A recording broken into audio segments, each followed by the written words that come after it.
सर्वप्रथम यहाँहरू सबैमा जय मङ्गोलको न्यानो अभिवादन टक्र्याउन चाहन्छु। म रिन्छेन दोर्जे तामाङ हाल राजधानी काठमाडौँ नेपालबाट आवाज मार्फत मङ्गोल भिजन राष्ट्रिय साप्ताहिक पत्रिकाको अनलाइन प्रसारण मङ्गोल भिजन अनलाइन टेलिभिजन मार्फत यहाँहरूको माझमा तरङ्गित भइरहेको छु। डाक्टर गोपाल गुरुङद्वारा लिखित अस्तित्वको खोज मङ्गोलको र एमएनओमा डक्टरेट पिएचडी नामक पुस्तक गत मे 15 देखि आवाज मार्फत यहाँहरूको बीचमा प्रसारण गर्दै आइरहेको थिएँ। उक्त पुस्तकको तेस्रो भाग आज मङ्गोल भिजन राष्ट्रिय साप्ताहिक पत्रिकाको अनलाइन प्रसारण मङ्गोल भिजन अनलाइन टेलिभिजन मार्फत यहाँहरूको बीचमा सार्वजनिक गर्न गइरहेको छु। त्यसो त नेपालमा कम्युनिस्ट नै कहाँ छ र? नेपालमा जता मलको उतै ढलको चरित्र भएकोलाई कम्युनिस्ट भन्ने चलन छ। 1990 मा आन्दोलन सफल हुने देखेपछि कङ्ग्रेसको पछि दौड्यो। पञ्चायतकालमा पञ्चे कम्युनिस्ट भएर आफूले काबुमा ल्याउन नसक्ने र मन नपरेकोलाई मराउने काम भयो। त्यसैको शिकार बनेको हो इलामे रत्नकुमार बान्तवा पनि। बहुदल आयो, मन्त्री बन्नुको निम्ति पनि रिले रेस भयो। कङ्ग्रेसलाई धम्काउँदा वा चाकरी गर्दा मन्त्री बन्न सकिन्छ कि दरबारको आशीर्वादमा मन्त्री बन्न सकिन्छ त्यही गरे। संसारमा नै धनी वर्ग राजा र राजपरिवारलाई कम्युनिस्टको नाम नै एलर्जी हुन्छ र घृणा गर्छन्। तर नेपाल यस्तो मुलुक हो जहाँ धनी वर्ग र दरबारलाई कम्युनिस्ट नाम प्यारो लाग्छ। यो नामसित रमाउने गर्छन्। कम्युनिस्ट नामधारी हिन्दूहरूलाई बहुदल भन्दा एकदलीय व्यवस्था र राजा प्यारो छ। मनमोहन अधिकारी प्रधानमन्त्री बनेपछि झण्डालाई कालो बोकाको भोक दिए। राजालाई हनुमानले झैं दण्डवत गरे। यिनै कम्युनिस्ट हुन् मूलवासीलाई आदिवासी बनाउन खोज्ने। कुनै तथाकथित कम्युनिस्ट जनजाति जन्माउने, कुनै कम्युनिस्ट आदिवासी ब्याउने। कम्युनिस्टहरूले नै भाँड भैलो मचाउने र समाजलाई फोर्ने टुक्राउने गर्छन्। राम्रो काम त गर्न जान्दैनन्। कम्युनिस्ट बुझेर सिद्धान्तमा अडेका यिनी गिनेका होलान्। तिनीहरू मार्क्स जस्तै भौतारिएर मङ्गोल लेनिनले जस्तै टालेको प्यान्ट लगाएर बसेका होलान्। नेपालमा भएको नक्कली कम्युनिस्टले थोरै दिनमा तिनीहरूको कल्पना बाहिरको सम्पत्ति जोरे। 5-7 करोडदेखि अरबपति बने। तैपनि कम्युनिस्टहरू आफूलाई कम्युनिस्ट नभनी बाँच्नै नसक्ने भए। यो देशमा कमलराज, रेग्मी, झलनाथ, खनाल, सुभाष, नेम्बाङ, मोदनाथ, प्रसिद्ध, मैनाली ब्रदर्स, अधिकारी ब्रदर्स, नेपाल ब्रदर्स, खड्ग ओली जस्ता पनि कम्युनिस्ट। तिनीहरू को के थिए? आज के छन्? भीमप्रसाद गौचन जस्तो त नम्बरी कमरेड बनिए होइन बा? मैले कम्युनिस्ट नबुझेको हो कि ठुल्ठुला विद्वानहरूले लेख्न भुल गरेका हुन् कि नेपालमा कम्युनिस्ट भाडिएका हुन्? म त अलमल्लमा परेँ। कम्युनिस्ट भन्ने पनि छाड्दैनन्, रुखो जनतालाई रुख्याउन पनि छाड्दैनन्, सर्वहाराको नारा दिन पनि छाड्दैनन्, आफू सर्वभरा बन्न पनि पछि पर्दैनन्, भ्रष्टाचार र नैतिकताको डङ पिट्न पनि छाड्दैनन्, भ्रष्टाचार गर्नु र नैतिकता बेच्नु पनि पछाडिँदैनन्। हिन्दूवाद पनि कङ्ग्रेसमा भन्दा कम्युनिस्टमा नामधारीमा चर्को छ। आखिर संस्कार न हो। आफू शक्तिमा पुगेपछि जनताको भक्तिलाई फुटबल बनाउन यिनीहरू मात्र कहाँ पछि छन्? आफू घुमे स्वास्नीहरूलाई समेत शक्तिमा पुर्याए, विदेश घुमाए। यति थोरै समयमा करोडौं करोड कहाँबाट आर्जन गर्न सके? मोदनाथ जस्ता क्रान्तिकारी कम्युनिस्ट त मन्त्री हुनासाथ 9 महिनाभित्र नै करोडपति बने। बाहुन पढाएर शिलान्यास गर्न पछि परेन। यिनीहरूको गोहीको रङ र गोहीको आँसु त दैवले समेत बुझ्न नसक्ता हुन्। भारे भुरे मान्छेको त के कुरा? कसैलाई उच्च पदमा पुर्याउँदा कमिसन बर्सने, धम्काउन सक्नेलाई धम्काउने, व्यापार गर्ने, गराउने, पैसा झार्ने, धुन गरिब नेपाली जनता विचार र बुद्धिमा झनै गरिब रहेछन् भन्ने कुरा चुनाव ताका म आफ्नो क्षेत्रमा भोट माग्न गाउँ घुम्दा बुझेँ। भोट माग्नु नै निस्केपछि के को अप्ठ्यारो र? कङ्ग्रेस र कम्युनिस्ट प्रगतिवादी नभनुन्, कही घर आँगनमा पनि पुगे। तथाकथित कम्युनिस्ट पार्टी सत्तामा छँदा काम नभए पनि नामको कम्युनिस्ट माकपाले गाउँघरमा बाटो बनाउन 3 लाख रुपियाँ छुट्याउने काम गर्यो। यसपछि कङ्ग्रेसले आफ्नो सुपरियरिटी कायम राख्न 3 लाखबाट 5 लाख बनाइदियो। तर कम्युनिस्टहरूले गाउँलेहरूलाई भनिदिए 5 लाख हामीले छुट्याइदिएको हो भनेर। राजनैतिक, आर्थिक र बुद्धिमा गरिब जनताले जताततै भन्ने गरे, हामी त भोट हाम्रै गरिबको सरकार माकपालाई दिन्छौँ। हाम्रो माकपा सरकार भएर पो गाउँको बाटोको निम्ति 5 लाख छुट्याइदिए, त्यही पनि यो धोती सरकारले काटिदियो। के थाहा, नेपालको सरकार त राजाको सरकार हो। उसले प्राथमिकतामा राजा, राजपरिवारको उन्नति र सुरक्षाको निम्ति दिनुपर्छ भनेर। राजाको सरकार श्री 5 को सरकार नभएको भए राजाको भतिजा भान्जाले रक्सी धोक्दै गरिब नेपाली जनतालाई किरा फट्याङ्ग्रा जस्तै मार्दै हिँड्नु कहाँ पाउँथ्यो? राजादेखि लिएर राजासँग सम्बन्धितलाई घिउ भात, रक्सी मासुमा मोज गर्ने ठुलो धनराशि र सुनको असर्फी किन पो पहिले छुट्याइदिनु पर्थ्यो? राजपरिवारहरूसँग सम्बन्धितहरूले किन बैंक ठग्न पाउँथे? यहाँ त जनता होइन प्रजा छन्। कङ्ग्रेस कम्युनिस्टको होइन, राजाको सरकार छ। राजाको सरकार बन्छ जबसम्म राजा राख्ने काम गरिन्छ। बाहुन छेत्रीले ठर्रा खाए पनि अमृत बने जस्तो र मङ्गोलले रक्सी छुँदै नछोए पनि मतवाली भन्ने जस्तो राजपरिवारले जति ठुलो अपराध गरे पनि त्यो अपराध होइन, वरदान बन्छ। बोलिदिए गोली खान्छ कि जेलमा जाकिन्छ।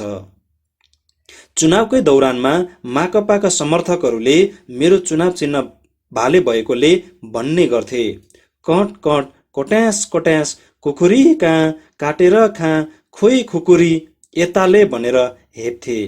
म पनि ठट्टा गरेर भनिदिन्थे, मङ्गोल भाले भनेको काटेर खाने भाले होइन, सुतेकालाई बेउझाउने विकासे भाले हो, पूजा गर्नुपर्ने भाले हो, मङ्गोलको कुल देवताको भाले हो। एक दिन यो मङ्गोल भाले मुलुकभर बासिदिनेछ। कुम्भकर्ण जस्तै निधाएको मूलवासी मङ्गोललाई बेउझाइदिनेछ, मान्छे जस्तो बाँच्न सिकाइदिनेछ। कम्युनिस्ट नामधारी कम्युनिस्ट समर्थकहरूले, त्यसमा पनि आफन्त जस्तो लाग्नेहरूले मालिकको हुकुम बमोजिम हनुमान बनेर मङ्गोल नेसनल अर्गनाइजेसनलाई सुरुदेखि नै जार ठान्यो।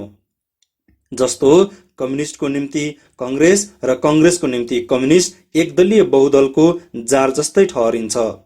मैले माथि भनेको छु नेपालमा कम्युनिस्ट छैन भनेर, तर गेरुवा वस्त्र लगाएर रुद्राक्षको मालाले सिँगारिएर लामो लामो चन्दनी टिकामा ठाटिएर कमण्डलु र त्रिशूल लिएर हिँडेको व्यक्तिलाई जो कसैले पनि पहिलो जमटमा साधु वा जोगी नै ठान्छ। नेपाली राजनीतिमा अदेखा सच्चाइको पहिलो संस्करण 1985 भूमिगत रूपमा छापियो, भूमिगत रूपमा नै बेचियो। दोस्रो पल्ट 1988 पनि भूमिगत रूपमा नै छापिएर बेचियो। यो पुस्तक कसैले पनि उज्यालोमा उदाङ्गो पारेर पढ्ने साहस गरेन।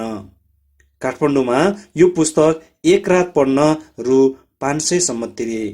ब्रुनैमा यो पुस्तक 2300 सम्म बिक्यो, जबकि यसको मोल मात्र नेपाली रुपैयाँ 20 थियो। नेपाली राजनीतिमा अदेखा सचाइ पढेपछि कति अपरिचितहरूले फोनबाट सम्पर्क स्थापित गरे, परिचय गरे, यतिसम्म कि कति त लेखकको अनुहार मात्र हेर्न पनि आए। दार्जिलिङमा यो पुस्तक 1500 भारूसम्म बिक्यो, जबकि यसको मोल भारतीय रुपैयाँ 15 मात्र थियो। सिक्किममा भण्डारीलाई तह लगाई चामलिङलाई मुख्यमन्त्री बनाउने काममा सघाउ पुर्यायो। भण्डारी अनाहाकमा नै पड्के। बम्के जताततै पुस्तक देखाउँदै मलाई सरापे। सिक्किमे जनतालाई त्यो पुस्तक नपढ्न अनुरोध गरे, धम्की दिए, तर सिक्किमे जनताले त्यो पुस्तक खोजी खोजी पढ्न थाले। त्यो पुस्तक सिक्किममा पनि नेपालमा जस्तै प्रतिबन्ध थियो। वास्तवमा त्यो पुस्तकमा भण्डारीको विरोधमा भ र सिक्किमको विषयमा स पनि लेखिएको थिएन। त्यस्ताका नेपाली भन्सारका कर्मचारीहरू भन्ने गर्थे, भन्सारमा सुन तस्करी भएर भारततर्फ छिरोस्, गोपाल गुरुङको नेपाली राजनीतिमा अदेखा सच्चाइ किताब छिर्न पाउने छैन। एकपल्ट एकजना उपल्लो तहको बाहुन कर्मचारीले तल्लो तहको मङ्गोल कर्मचारीलाई भन्सार अफिसको कुनामा राखिएको एक बोरा माल देखाउँदै भनेछ, त्यो बोरा कसैलाई छुन नदिनु। मङ्गोल कर्मचारीको मनमा खुल्दुली जागेछ। हाकिम नहुँदा यसो खोलेको त त्यही पुस्तक। एउटा सुटुक्क निकालेर घरमा लगेर पढ्दा त त्यस्ताका पो बम पड्केछ। नेपालका बाहुन छेत्रीको कर्तुतको विषयमा लेखिएकोले भण्डारीलाई पनि छेत्री भएको नाताले चित्त दुखेको, रिस उठेको रहेछ। अपितु नेपालभित्र चाहिँ बाहुन छेत्री त बाहुन छेत्री नै भयो, मङ्गोलहरूले पनि मलाई नै धम्क्याउने, गाली गर्ने, खिसीटिउरी गर्ने, अनाहाकको प्रश्न गर्ने गरे। पञ्चायतकालमा यो पुस्तक पढेपछि रामचन्द्र पौड्यालले र जयप्रकाश गुप्ताले मलाई प्रवासी, विदेशी भनेर साम्प्रदायिक र विखण्डनवादी पनि भने। जेलमा नै सडाउनु पर्छ भनेर लेखे। तर गहिराइमा गएर हेरे विदेशी र साम्प्रदायिक तत्त्व तिनै हुन्।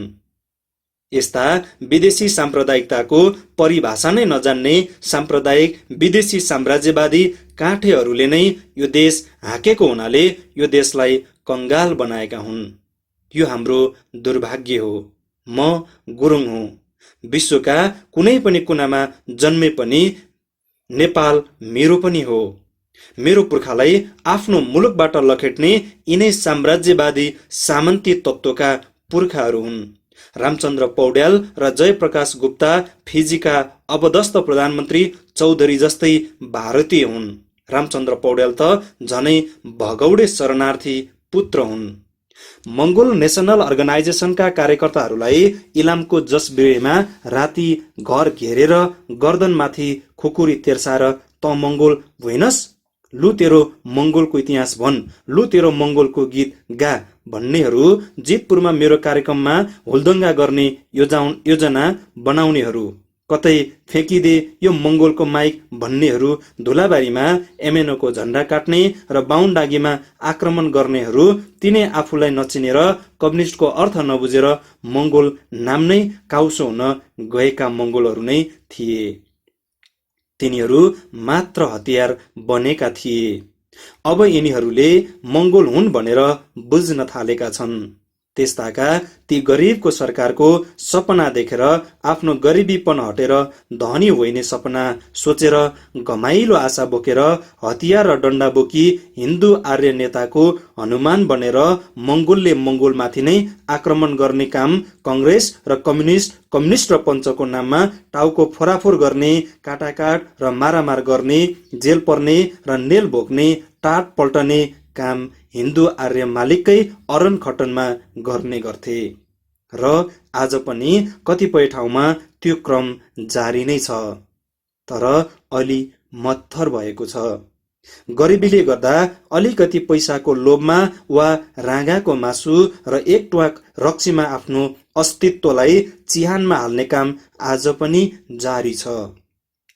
यो 30 वर्षे पञ्चे शासनको मण्डले चरित्र हो।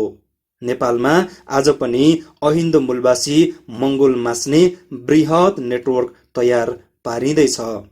पञ्चायतकालमा मन नपरेको रिसिबी बोकेको जाली झेली षड्यन्त्रकारीले सरकारी प्रहरी प्रशासनसँग मिलेर अन्तर्राष्ट्रिय तत्त्व भनी पोल झोस गरी मार्ने मराउने काम सजिलैसँग गर्थे। 2 अक्षरको भरमा ज्यान जान्थ्यो, जेल पर्थ्यो, शरीरमा डन्डा बज्रन्थ्यो। अब त्यो रोग माओवादीमा पनि सरेको पाइन्छ। म माओवादी हुँ भनेर आफ्नो मन नपरेको मान्छेलाई बिल्ली बाठ बनाउन परे वा मराउन परे माओवादीमा उजुरी दिए पुग्छ। माओवादीको बिल्ला बेरेकाहरू आएर पक्राउ गरी कारबाही गरिहाल्छ। माओवादीको आँखामा माओवादी मात्रै निर्दोष, अरू सबै दोषी ठहरिन्छ।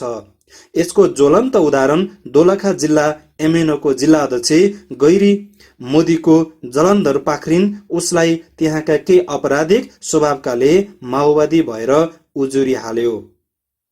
अब उसलाई मुण्डन गरी कालो मोसो दली जुत्ताको माला भिराइदिएर 4 वर्षको निम्ति माओवादी अदालतले गाउँ निकाला गरिदियो। उसको घरमा 2 जना उमेर ढल्केका 80 नाघेका आमाहरू मात्र छन्। एकताका जलन्धर घर पुगेको खबर गाउँमा फैलियो। माओवादीहरू हात हतियार सहित समात्न घर घेर्न पुगे। राति भएपछि घरमा छ्यापछ्याप्ती उनको खोजी भयो।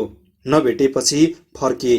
यिनीहरूलाई रातभर आगो ताप्ने दाउरा र ओड्ने ओछ्यानको बन्दोबस्त गरिदिनु पर्ने, भोज खाएर मोज गर्ने, भोजन बन्दोबस्त गरिदिनु पर्ने काम गाउँलेको हो। तर हाम्रो मूलवासी मङ्गोलको घैँटोमा घाम सजिलै लाग्ने जस्तो देखिन्न, किनभने तिनीहरूको संस्कार नै सस्तोमा बिकेर सस्तो कुरा गर्ने करिया जस्तो मात्र बनिसकेको छ। एकपल्ट म इलामको देउराली पुगेँ। त्यसै रात म बास बसेको घरमा घर मालिककै सुँगुर चोरिदियो। इलामकै मङ्गोल समर्थक लिम्बूको धान भकारीमा आगो लगाइदियो। इलाममा म बसेको होटलमा एकजनालाई रक्सी धोकाएर मसँग न्यु खोज्न पठाइयो। झापाको पृथ्वीनगरको आमसभामा जाँदा म बसेको घरमा आई न्यु खोज्ने, फर्किँदा बसभित्र नै आक्रमण गर्न खोज्ने कुनै न कुनै रूपमा माकपासँग सम्बन्धित मङ्गोल अनुहारकै थिए। विगतको धम्कीकै सम्झना गर्दा चिया कमानका मजदुरहरूमाथि भएको अन्यायको विषयमा आवाज उठाउँदा र धरान घोपा क्याम्पमा ब्रिटिसहरूबाट भएको अन्यायप्रति समाचार छपाउँदा नोकरी चढ गरिदिएको। झापा गौरीगञ्ज स्कुलको सञ्चालक समितिको सदस्य हलुवाईहरूलाई नमस्कार नगर्दा र त्यहाँको शिव मन्दिरको पुजारीको चर्ती कलाप्रति विरोध गर्दा सहनु परेको भुक्तमान र स्कुलको शिक्षक जागिर छोड्नु परेको सम्झना हुन्छ। पञ्चे शासनको बेला न्युलाइटमा हिन्दू राष्ट्रको विरोधको सम्पादकीय विषयलाई लिएर दाङका देवबहादुर केसीले हाउसलाई म प्रति कारबाही गर्नुपर्ने माग गरेको, होटलहरूमा गोरुको मासु चलाउनु पाउनुपर्ने समाचार लेख्दा पूर्णप्रसाद बाहुन झोकिएर धम्की दिएको, टेलिफोनबाट धम्कीहरू आउन थालेको सम्झना हुन्छ। एमएनओको आवाजहरू विषय लिएर एयरपोर्टमा काम गर्ने एकजना बाहुनले एउटै चक्कुले मलाई सिध्याइदिने कुरा तिनीहरूको रक्सी पार्टीमा गरेको र गत वर्षको मार्चमा एकजना प्रहरी इन्सपेक्टरको झुटो नामले डिएसपी कार्यालयमा उपस्थिति हुने अर्डर फोनबाट गरेको थियो। कारण सोद्धा हामी मङ्गोल हिन्दू होइनौँ भन्ने पर्चा बाँडेको आरोप लगाइएको थियो। घटनाक्रममा 1974 को मार्चतिर गान्तोकको होटल डेन्जोङमा राति आक्रमण गर्ने योजनामा एकजना अर्को बेड लिएर बसेको थाहा पाएपछि राति 11:30 होटल कोठा बदल्नु परेको। सिङतामको कवि गोष्ठीमा त्यस्तै षड्यन्त्र भएको थाहा पाएपछि उपस्थिति नभएको। त्यसै सालको अन्त्यतिर सिङताममा म चढेको गाडीलाई सिआरपीले राइफलसहित घेरा हाली मलाई विभिन्न प्रश्नहरू गरी बिहानदेखि साँझसम्म रोकी लापत्ता गर्ने योजना बनाएको। तर साँझमा त्यस ताकाका मुख्यमन्त्री एलडी काजीको सहयोगले मात्र सिआरपीले छाडेको सम्झना हुन्छ। यस्तै धम्कीहरूकै क्रममा 1990मा जेलमुक्त भएपछि मेरो गान्तोक जाने प्रोग्राम थाहा पाएर म सिलगढी छँदा नै पूर्व मुख्यमन्त्री नरबहादुर भण्डारीले रम्फूमा गुण्डाहरू तैनात गरेको कुरा जानकारीमा आएपछि मैले आफ्नो प्रोग्राम बदल्नु परेथ्यो। नरबहादुर भण्डारी छोग्यालको दयामा शिक्षक भएर बाँच्न पर्दा सानो मकलमा आगो तापेर भण्डारीको भाडाको कोठामा गफ गरेको आलै छ। पद र पैसाले मान्छेलाई कति बैगुनी र पाखण्डी बनाउँदो रहेछ भन्ने ज्वलन्त उदाहरण मैले भण्डारी र पवन चामलिङबाट पाएको छु। सिक्किममा पवन चामलिङ जसलाई भण्डारीले पानी खेदो गरेर सताउँदा मकहाँ आशीर्वाद माग्न आउने गर्थ्यो, जसलाई मैले अत्यन्त अप्ठ्यारोमा पनि बचाएँ। त्यस मानिसको सही रूप ऊ सत्तामा पुगेपछि मात्र थाहा पाएँ। त्यस्तै सम्झना सिक्किमे युवा नेता भरत बस्नेतको पनि याद गर्छु। म दक्षिण सिक्किममा छँदा उसले मलाई सिक्किमे बासिन्दालाई टुक्रा टुक्रा पारेको आरोप लगाउँदै मलाई दक्षिण सिक्किमबाट आउट गर्न र सिक्किममा पस्नु नै नदिनुको निम्ति गभर्नरलाई लेखेर पठाएको थियो। नाम्चीको चन्द्र खालिङले मलाई झुक्क्याएर लगेको मेरो सिक्किम र नेपालमा नामक हजारौं प्रति पुस्तक जलाएर नष्ट गरिदिएको थियो। धन्य छ यस्ता नेताहरूलाई अहमता अहंकारको तुजुक पनि यस्तो हुँदो रहेछ। 1988 मा मलाई पक्रेर डिएसपी अफिस हनुमान ढोकामा पुर्याइयो। एउटा सानो कोठामा 38 जनाको भिडमा मलाई हुत्याइदियो।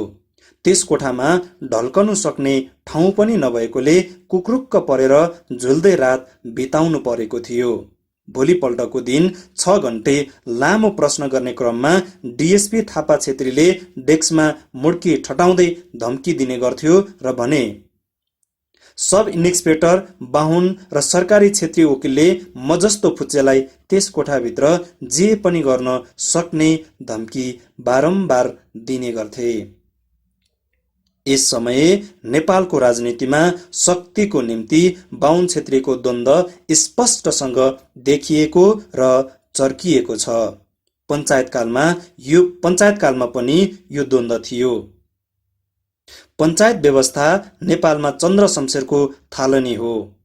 एक दलीय पञ्चे शासनले हामीलाई 30 वर्षपछि धकेलिदिएको छ। आजसम्मको मन्त्रीमण्डलको गठन राममणि दीक्षितकै दुष्ट उपदेश अनुसार भएको छ। शक्तिको निम्ति बाहुन क्षेत्रीको द्वन्द्व परम्परादेखिकै हो। जब ककसियस पहाडबाट आएका आर्यहरू अर्थात् अहिले हामीले चिन्ने हिन्दू आर्य बाहुनहरूको भारत भूमिमा शक्ति जम्न थाल्यो, कुनै न कुनै रूपमा वर्णभेदी नीतिमा मलजल हुने क्रम थालियो। यो आज पनि जङ्गली काँडा जस्तै छ। र भारतमा राजा छेत्रीको शासन सम्पूर्ण रूपले चकनाचुर भएको छ भने नेपालमा मास्नु पर्ने राजतन्त्र रहेको छ। राजतन्त्र नउखिलिनुको कारण प्रजाहरू पशु जस्तै भएर पशुपतिनाथलाई वरदान माग्ने भएका कारण पनि हो। यसो हेर्दा नेपालीहरू पशु, उनीहरूका पति राजा र नाथ शिवलिङ्ग। मान्छेलाई पशु बनाउन सके तानाशाह बलवान बन्छ र शासन गर्न सजिलो हुन्छ। तर अब संसार विभिन्न साधन युक्त भएकोले साँगुरिएको छ। त्यसो हुन सक्दैन। नेपालमा यो राजालाई नै अन्तिम राजा बनाउनु पर्छ। नेपाल विश्वकै एक्लो र आखिरी हिन्दू राष्ट्रको अन्त हुनु नितान्त खाँचो पनि छ। नेपालका राजा भनेको अल्पसंख्यक हिन्दूहरूको मात्र राजा हुन्। चीनमा बहुसंख्यक हानलाई दबाएर राख्यो। माओले बिउजाइदिए, शासन गरे। आज बहुसंख्यक हानहरू शक्तिमा छन्। चीन प्रगति पथमा लम्किएको छ। अफिम खुवाएर लट्याइदिएका र सुताइदिएका मूलवासी हान मङ्गोलहरू बिउजे। इतिहासले बिर्साइदिएको र साम्राज्यवादीहरूले खोसिदिएका माटोहरू एकपछि अर्को र अर्कोपछि अर्को गर्दै फिर्ता भएको छ भने नेपालमा त मूलवासी मङ्गोलहरूलाई मदले मात्र मताइदिएको हो।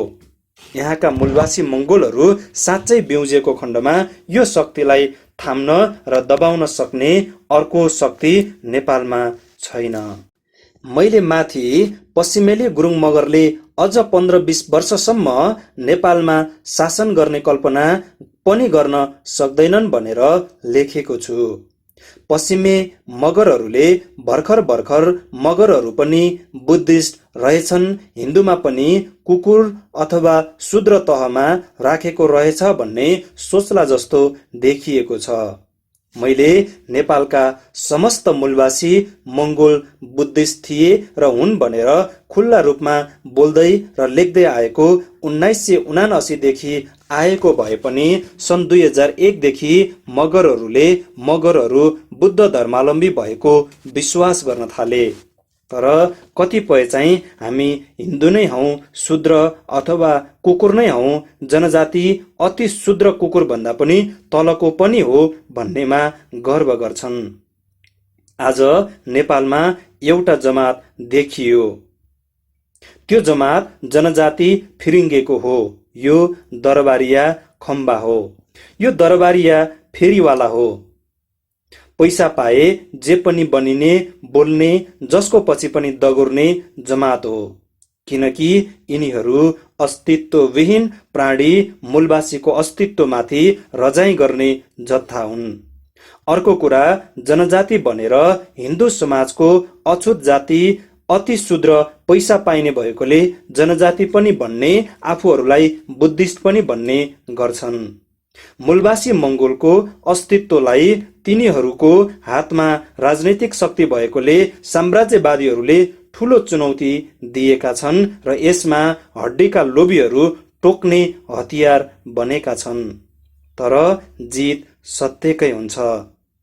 जलसिंह ढुङ्गालाई जति नै पालिस गरे पनि हिरा हुन सक्दैन।